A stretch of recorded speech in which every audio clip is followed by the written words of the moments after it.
प्रशांत जी, बिहार की राजनीति में बेइंतहा जाति का प्रभाव होता है, बाकी राज्यों में भी होता है, लेकिन क्या इसे बढ़ा चढ़ा के कहा जाता है या फिर इस इलेक्शन में कम हुआ है? देखिए, मुझे अच्छा लगा कि आपने कहा कि दूसरे जगह भी होता है, क्योंकि मैंने इतना एग्रेसिवली इसको कहा है कि भाई ये मत कहो कि सिर्फ बिहार में होता है। इसको हम लोग साइंटिफिकली देख लें कि क्या बिहार में जातियों का प्रभाव राजनीति पर दूसरे राज्यों के मुकाबले ज़्यादा है या कम है। तो इसको मैं बताता हूं कि भाई पिछले 20-25 वर्षों में 30 वर्षों में जो बड़े इलेक्शन हुए हैं जहां पर दूसरे राज्यों में जातियां टूटी हैं और लोग जातियों से ऊपर उठकर वोट किए हैं, उन इलेक्शंस में बिहार में क्या हुआ इसको देख लो तो पता चलेगा कि क्या बिहार में जाति की महत्ता राजनीतिक नजरिए से गुजरात, आंध्र प्रदेश, यूपी से ज़्यादा है या कम है। और मैं 4 एग्जाम्पल देता हूँ। 1984 में इंदिरा जी की लहर में पूरे देश में वोट कांग्रेस को पड़ा, तो बिहार में क्या हुआ? बिहार में भी लोगों ने जाति से ऊपर उठकर कांग्रेस को वोट दिया। 1989 में नॉर्थ और वेस्ट इंडिया में बीपी सिंह को बोफोर्स के नाम पर जनता दल को वोट पड़ा। सारे हिंदी हार्टलैंड में लोगों ने बीपी सिंह के जनता दल को वोट दिया, तो बिहार में भी जनता दल को वोट उतना ही आया। 2014 में मोदी जी के नाम पर पूरे देश में साउथ इंडिया को छोड़कर एक तरह से लहर दिखा, तो उसमें भी बिहार में भी बिना नीतीश कुमार के गठबंधन के, ध्यान रखिए 14 के लोकसभा में नीतीश कुमार का गठबंधन मोदी से नहीं था, उसके बावजूद यहां पर बीजेपी को भारी सफलता मिली। 2019 में पुलवामा के नाम पर पूरे देश में वोट पड़ा, तो बिहार में भी 40 में 39 सीट पुलवामा का लाभ लेने वाली पार्टी एनडीए को मिला। मैं ये आपको 4 एग्जांपल इसलिए दे रहा हूं कि ये 4 बड़े इलेक्शन है। नहीं, हाँ, मैं उस पर आ रहा हूं, विधानसभा इलेक्शन मैं उस पर आ रहा हूं। पहले आपने कहा कि क्या बिहार में जातियों की महत्ता ज्यादा है, तो बिहार या उनकी भूमिका राजनीति में ज्यादा है। तो अगर इन 4 इलेक्शंस में जब पूरे देश में लोग जातियों से ऊपर उठकर किसी मुद्दे पर, किसी विचारधारा पर वोट किया, तो बिहार में भी किया जी, तो ये दिखाता है कि बिहार में जातियों की महत्ता किसी अन्य राज्य के मुकाबले कम या ज्यादा नहीं है, इंटेंसिटी उसकी ज्यादा और कम नहीं है। यहां पर क्या है कि चर्चा बहुत है, गरीबी ज्यादा है, लोग बेरोजगार बैठे हुए हैं, तो बैठ के दिन भर चर्चा कर रहे हैं। बकैती, मैं कहता हूं बकैती करना, गांव में बैठ के बकैती किए जा रहे हैं। इजराइल से लेके न्यूयॉर्क के मेयर के इलेक्शन से लेके यूक्रेन में क्या हो रहा है, गाजा में क्या हो रहा है, सब पर चर्चा हो रही है। इसलिए आपको इसका प्रभाव ज्यादा दिखता है। आपने कहा लोकल इलेक्शन की बात, आपको मजा भी आ रहा है, आई थिंक, ये सब देखने में। नहीं, मैं तो पहले से भी देखता हूं और थोड़ा अनुभव और उसको देख भी रहा हूं। आपने कहा लोकल इलेक्शन की बात, आप देखिए अभी एनडीए चुनाव लड़ रहा है। एनडीए यहां पर 20 साल से शासन में है। एनडीए को सबसे बड़ी सफलता मिली 2010 में। 2010 में उनको 206 सीट आया।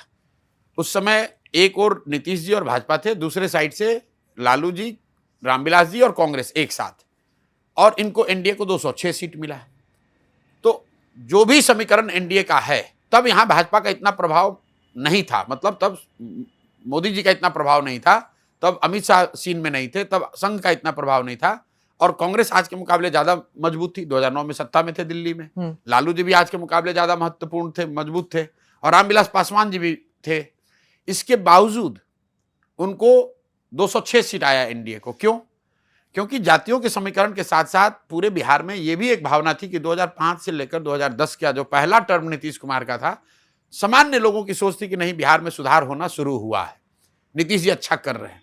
तो जातियों का समीकरण भी था और काम भी था, तो 206 सीट आया। वही समीकरण चुनाव लड़ा 2020 में। इस बार एनडीए में मोदी जी की भी ताकत थी, अमित शाह भी थे, संघ भी था, दिल्ली में उनकी सरकार भी थी। इसके बावजूद उनको 125 सीट नहीं आया। क्यों नहीं आया? 2025 में क्या होने वाला है? 2025 में उनको बहुत परेशानी उनकी होने वाली है बीजेपी को। बिल्कुल बिल्कुल, उनको क्योंकि बदलाव तय है। आपने उनके वोट काटे हैं? नहीं, बदलाव तय है। मैं आपको बता रहा हूं कि सब यही कह रहे हैं कि जो अगड़ा वोटर है वो सब निशांत किशोर को वोट दे रहा है। रेट्रोस्पेक्टिव एनालिसिस 10%, 15% कितना काट रहे हैं? मैं फिर वही बात कहूंगा कि जो प्रवासी मजदूर आया है उसमें 2/3 से ज्यादा लोग जनसुराज को वोट कर रहे हैं। तो प्रवासी मजदूर कौन है, किस जाति का है? यहाँ पर जनसंख्या के हिसाब से सवर्ण 10% हैं, तो 90% से ज्यादा प्रवासी मजदूर तो सवर्ण नहीं है। वो क्यों जनसुराज की बात कर रहे हैं? आप उसको जाति के लेंस से देख रहे हैं, मैं उसको दूसरे लेंस से देख रहा हूं। आप अपने स्ट्रिंगर से सर्वे करा लीजिए, रेलवे स्टेशन पर जो लोग आ रहे हैं उनसे पूछवा लीजिए कि जो प्रवासी मजदूर है वो किसको वोट कर रहा है। वो किसी भी जाति का है, वो वोट कर रहा है जनसुराज को। फर्क रिजल्ट का मैं आपको इतना ही बताना चाह रहा हूं। कितने नंबर मैं बता रहा हूं, इस पे परसेंटेज और नंबर दोनों बताइए। मैं बता रहा हूं, प्रवासी मजदूर ये फाइनल नंबर इस पे डिपेंड करेगा कि वो कितना आप एक्सपेक्ट करते हैं? अपने परिवार और इर्द गिर्द के लोगों को कितना इन्फ्लुएंस कर पा रहा है। मैं आपको बिल्कुल ईमानदारी से but are you happy first round के बाद और सेकंड राउंड आई में? Am super happy, first round super happy. और आपके जो कैंडिडेट्स हैं दे आर सुपर हैप्पी, क्योंकि जो कैंडिडेट्स जो बता रहे हैं कि एक ही चीज है भैया, हम लोग गांव में पहुंचे ना पहुंचे, जो मजदूर सब लौटा है ये सब जनसुराज बोल रहा है। अब रिजल्ट सिर्फ उसके वोट देने से नहीं प्रभावित होगा, रिजल्ट इस पर डिपेंड करेगा कि मैं प्रवासी मजदूर हूं, मैं तो जनसुराज को वोट दे रहा हूं, क्या मैं अपने परिवार वालों को भी वोट दिलवा पा रहा हूं। अगर अपने परिवार वालों को भी मैंने वोट दिलवा दिया तो बिल्कुल आपको अर्श वाली स्थिति दिखेगी, बिहार में इतिहास लिखा जाता हुआ 14 तारीख को दिखेगा। नमस्ते, जय Hind. you're watching ANI podcast with Smita प्रकाश। अगर हम उसको मस्जिद कहेंगे तो फिर विवाद होगा।